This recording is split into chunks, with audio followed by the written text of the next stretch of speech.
Halo semuanya, pada video kali ini kita akan membahas tentang karakteristik tentang konverter DC-DC, yaitu menggunakan transistor MOSFET dan juga IGBT atau Insulated Gate Bipolar Transistor.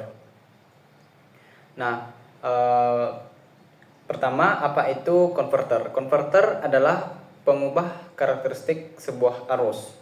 Konverter pada umumnya itu biasanya adalah dalam kehidupan sehari-hari, mungkin untuk cas HP itu arus kita yang ada di rumah kita pada umumnya itu adalah arus AC. Nah, kita menggunakan charger untuk mengubahnya ke arus DC. Itu merupakan salah satu konverter, jenis konverter. Nah, pada video kali ini saya akan membahas tentang konverter DC-DC. Nah, konverter DC-DC ini memiliki jenis turunannya lagi, tetapi pada video kali ini saya akan membahas ke step up, yaitu boost converter DC-DC. Nah, boost converter DC-DC ini adalah seperti namanya itu untuk menaikkan tegangan. Jadi, misalnya kita punya tegangan 50 volt, kita bisa menggunakan konverter ini untuk menaikkannya menjadi lebih tinggi lagi, misalnya 100 atau di atasnya lagi.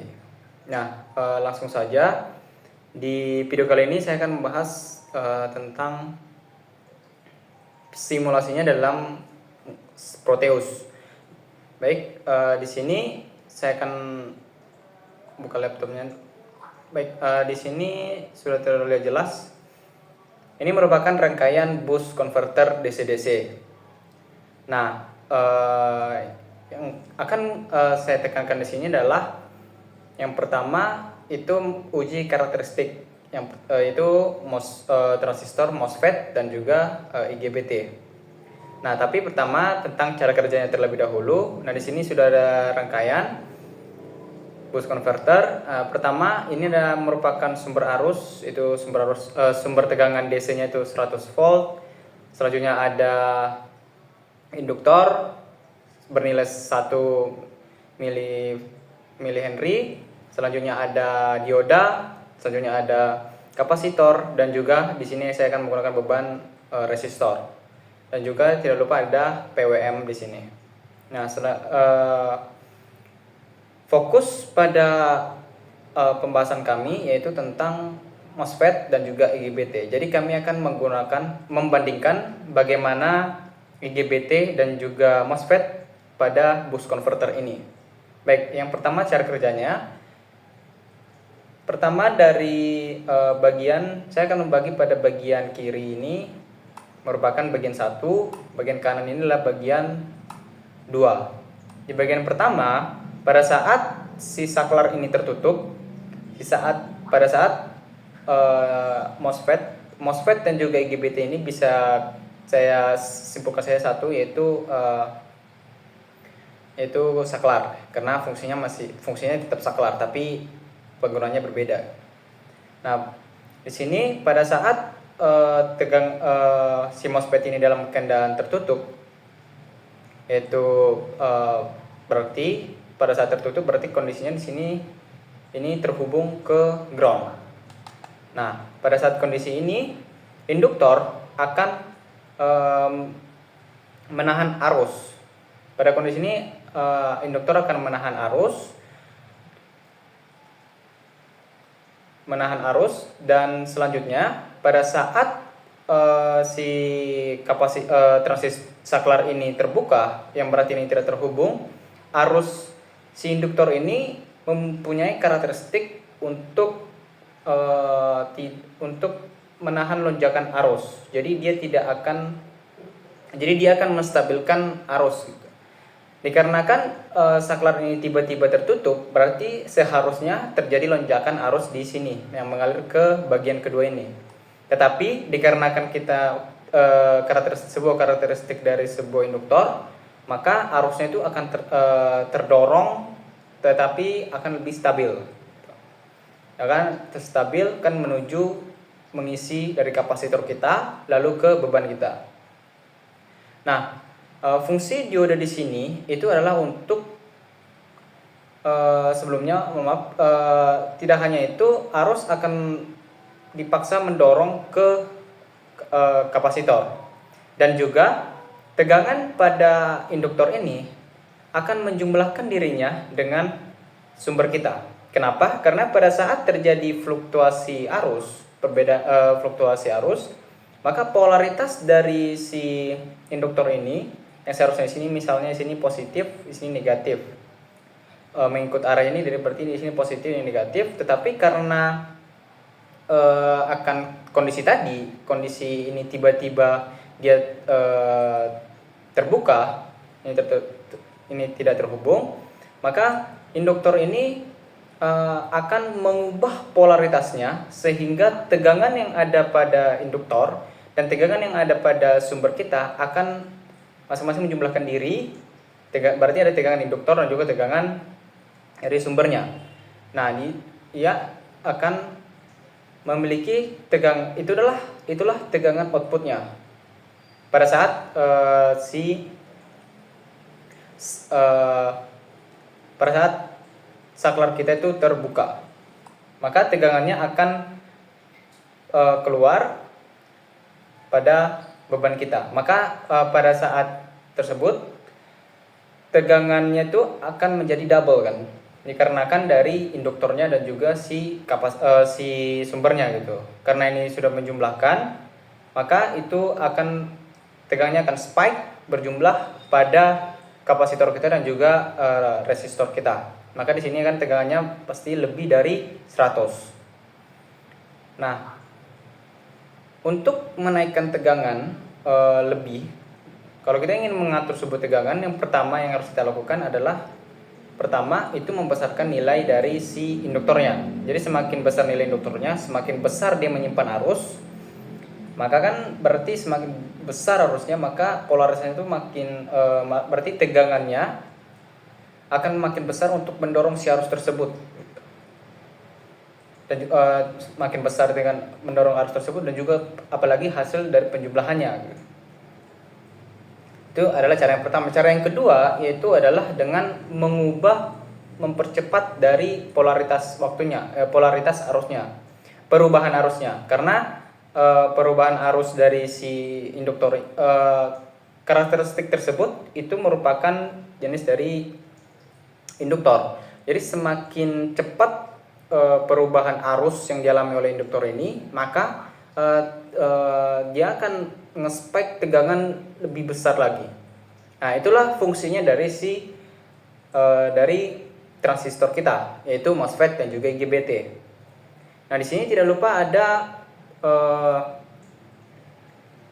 PWM, Pulse Width Modulation, yaitu memberi tegangan pada gate di transistor kita. Kurang lebih pekerjaan transistor ini masih sama. Pada saat diberi tegangan input per sekian detik, maka jalur drain dan juga jalur pada MOSFET misalnya drain dan source-nya itu akan terhubung. Kalau misalnya kesebalikannya, itu berarti terlepas. Kurang lebih seperti masih sama. Begitu juga dengan IGBT, semuanya masih sama. Tapi di IGBT itu kolektor dan juga emitor kalau tidak salah. Nah, di sini fungsi PWM ini adalah memberikan input pada gate. Di sini juga akan memberikan frekuensinya. Frekuensi apa itu?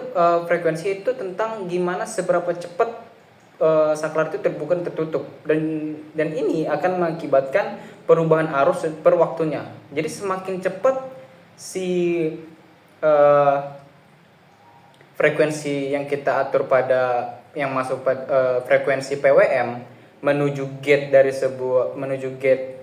transistor kita, maka tegangannya pasti akan lebih besar. Nah, di sini saya setting frekuensinya sekitar 20K, itu 20.000 Hz. Jadi ada sekitar 20.000 per detik operasi dari saklar tersebut, antara terbuka dan tertutup gitu. Baik, kurang lebih seperti itu cara kerjanya.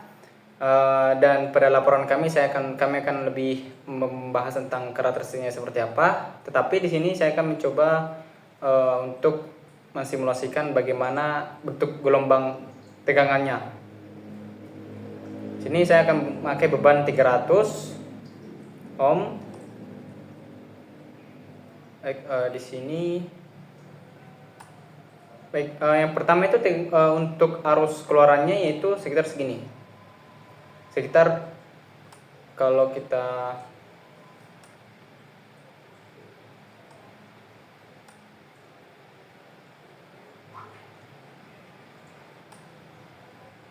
sebentar. Nah, untuk beban 300 ohm di sini bisa kita lihat bahwa pada beban 300 ohm tegangan keluarannya yaitu 198, yaitu kurang lebih 2 kali lipat dari tegangan input kita 100 volt. Nah, inilah yang menjadi ini yang menjadikan bahwa boost converter kita, rangkaian kita itu berhasil. Itu tegangan input kita haruslah lebih besar dari tegangan output kita, dan di percobaan simulasi ini benar itu nilainya mendekati 198, 2 kali lipat. Nah, itu merupakan output tegangannya. Sekarang kita akan mencoba melihat untuk dari tegangannya gitu. Baik, yang pertama ini adalah arusnya, arus keluarannya yang 0,6 tadi. Bisa kita lihat di sini arusnya bentuknya seperti ini. Dia akan nge-spike dulu ke angka paling tinggi, baru dia akan kembali stabil ke bawah. Kalau untuk nilai arus, kenapa nilainya pertama tuh nge-spike atau lebih tinggi? Karena dorongan dari si induktor tadi gitu. Karena dia menyimpan dan tiba-tiba dia melepas untuk menjaga kestabilannya gitu. Jadi dari itulah kenapa dia jadi nilainya itu dari naik baru turun, tiba-tiba turun menuju ke stabil. Kurang lebih seperti itulah kenapa arusnya itu dari naik turun terus menuju ke bawah gitu. Dan ke bawah itu pasti akan lebih stabil. Selanjutnya kita akan coba ke tegangannya. Nah, baik. Nah, di sini kalau kita ingin menunjuk grafiknya seperti apa, bentuk grafik tegangannya, kita akan coba menampilkannya di sini. Kita tarik untuk gelombangnya akan menjadi seperti ini. Kalau kita zoom jauh, maka bentuknya akan seperti ini. Ada sedikit bentuknya tidak DC garis pada umumnya. Ini diakibatkan oleh si frekuensinya tadi ya. Tidak hanya frekuensi, cuman karena ya dikarenakan oleh induktornya dan cara kerjanya gitu. Mengakibatkan dia bentuknya jadi seperti segitiga yang tidak rapih seperti ini. Dan juga kalau kita zoom lebih dekat itu memiliki riak-riak, bentuknya juga tidak lurus ya, linear gitu. Tapi ini merupakan sudah lebih dari cukup dan baik untuk percobaannya gitu. Nah, di sini kalau misalnya kita pengen mengubah ke IGBT, kita bisa ubah ini. Lalu kita cari di sini IGBT, komponen IGBT-nya.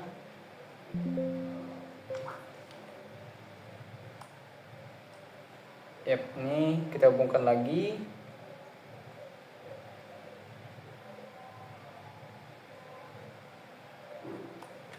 Nah, kalau kita ingin mengubah ke IGBT, kita dropkan saja di sini dan pasti hasilnya juga sama. Kurang lebih cara kerjanya juga sama juga. Nah, kurang lebih seperti itulah cara kerja dari simulasi ini. Semoga video ini membantu. Dari sini kita bisa dapat kesimpulan bahwa dengan menggunakan komponen sesederhana ini, yaitu transistor, MOSFET dan juga IGBT, dan juga induktor akan bisa meng-step up-kan sebuah tegangan atau menaikkan sebuah tegangan. Ini juga berfungsi untuk pada kehidupan sehari-hari dan juga pada industri. Baik, kurang lebih seperti itulah yang bisa saya sampaikan. Kami dari kelompok 10, terima kasih saya akan mengucapkan. Semoga video ini sangat membantu teman-teman dan sampai jumpa di video selanjutnya.